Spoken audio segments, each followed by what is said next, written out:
I love unusual cars. This one is something I looked for, and Paul Sable was encouraging me, a good friend, to try to find this, and I did. He's so excited that I found this car. This is the 1950 DM Nacional Sedanca deVille. Sedanca deVille. Sedan deVille. What we call Sedan deVille instead of coupe deVille. Sedan deVille is different than like a full town car or limo, in that this particular car is based on a 1950 Chrysler, brand new. Car was never built. I'll tell you about that in a second. And it was built in Mexico, but the wheelbase was never altered for additional passengers. It's still on the original wheelbase for a 1950 Chrysler. So in the late 1940s, I'm trying to remember his first name. Galindo was the last name, and it was in Mexico. Very wealthy, very prominent family in Mexico. There still are, they've been, I think, ambassadors from Mexico in other political positions. They had sent their son to, just trying to remember his first name, to Northwestern University for college.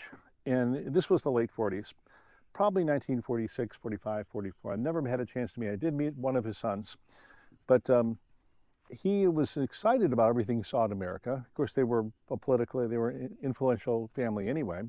And he was excited about things he saw, particularly in Europe, either coming from Europe or in personal trips to Europe, and coach building in Europe. And he wanted to bring the same coach building skill to Mexico, and mounted a company called DM Nacional, a company that existed at the time, a very large industrial company.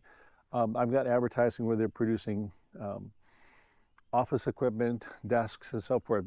Very prominent organization. They later went on to actually bring in Fiats into Mexico, from what I understand. But I always concentrate on the DM Nacional car side of it.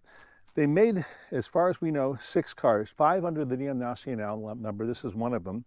And one under, for a guy named, I think his name is Don Pardo, who was part of the whole organization, fence and so forth. So we've got pictures of all 6. And their designer for the very first one, which is not this, was the late 40s, was Mark Wallach.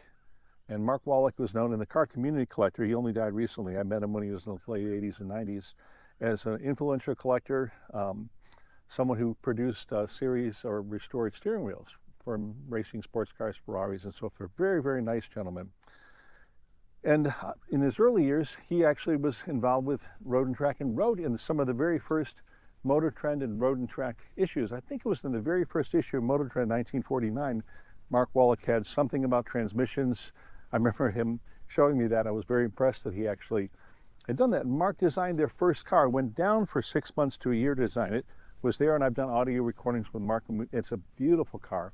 And of course, we've never found it. Of the 6 cars they built, the one I was hoping always to find was the one that was that he had built, because I have a personal connection with Mark, and we never have it. And that car, as I understand from the family, eventually, within just a few months of it being built, went to the president of Mexico. And no one, including the family, who I'm still in contact, know where that car is today. In fact, all the cars were known to stay in Mexico except this one, which by chance, when I was working with Victor Louis, this particular car I had pictures of, and I said, boy, I hope I find one of the DM Nacional someday.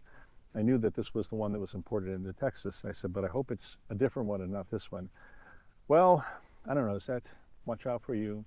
Ask for it, look. I wasn't asking for this, but it came to be saved to me. It was owned by the Dragons up in Connecticut, the Dragon family, which are famous restorers and just car entrepreneurs in terms of bringing cars back to life through restorations and sales.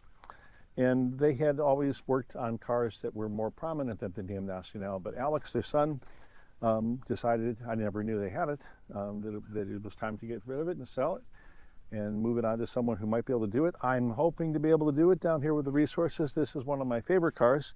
If I do it and write a small book in the car, the entry level will be for Paul Sable, because of his love for the car as well. And I'm actually kidding. Paul Sable thinks I'm crazy for having saved the car. I think we should ship it up to him in Pennsylvania. No, just drop it off in his driveway. No. So is this removable? Well, not originally, but it looks like it is now.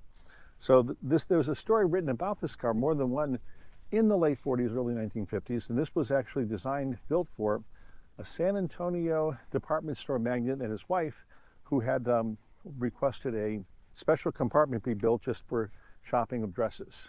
She would go over the weekend. when you open that up, it's just bare to the ground, so we don't know what that carpet was, but I'm assuming it was that. This is a normal wheelbase for a 1950 Chrysler. We have the original invoices from DM Nacional requesting that this chassis be sent up with this, I remember, front fenders, rear fenders, and a hood, and of course bumpers, and that was it. So everything else was built from the firewall to the floor.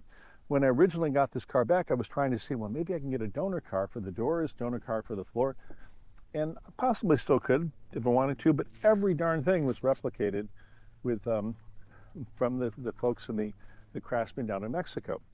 The amount of work that it took to build this car would have been much easier to build. I could build the same car using a 1950 probably Chrysler convertible, maybe easier than building this car from scratch, which is what they did. So I'm hoping to bring this back at some point. Again, we have no shortage of projects. My current one is the Asteroid.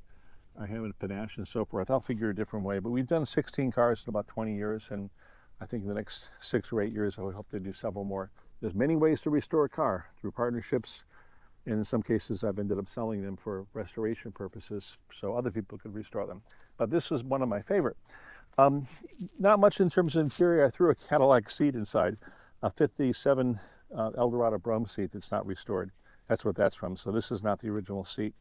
I was told the original interior, and there's still vestiges of, was green, with green leather. Unfortunately, this sat out for a long, long time, you know, the rust.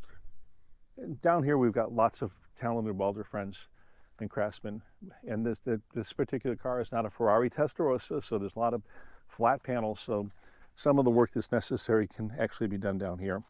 There are a few things that would need to be done on an English wheel and so forth. The car has, back in the 50s, several different magazines did run captions and small articles about the cars, including this one. And the organization, DM Nacional, talked about they wanted to bring the old world coach building that had been occurring for years in Europe to Mexico. And this is actually Mexico's only fully designed and built series of cars, of which this particular DM Nacional, the Sedanca deVille, is left.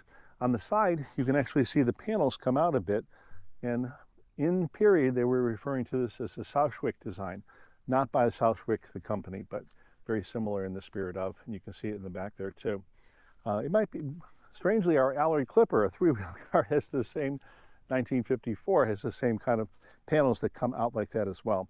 So there's some very intriguing parts of the car. The top comes off. I think Ken Gross, when he was here looking at the car, said the windshield was reminiscent of a 1940s Lincoln Continental, which is probably true. Not from it, I don't think, but just reminiscent of it. Well, the green paint is over here and on here too. So mustard green, at least at the time it was Connecticut, was told it was green and green leather and so forth. All the leather, everything inside is shot. I cleaned it out.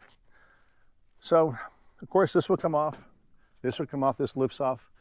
Imagine having a town car. I guess this looks like a beast, but cars that are pieces of art someone did with wonderful histories are worth saving, at least in my book, history and so forth alike. So welcome to one of my favorite cars. I've had more than, probably close to 200 cars. Of this would be one of my top 10 favorite. And yes, that makes me odd and unusual, and that is not a surprise.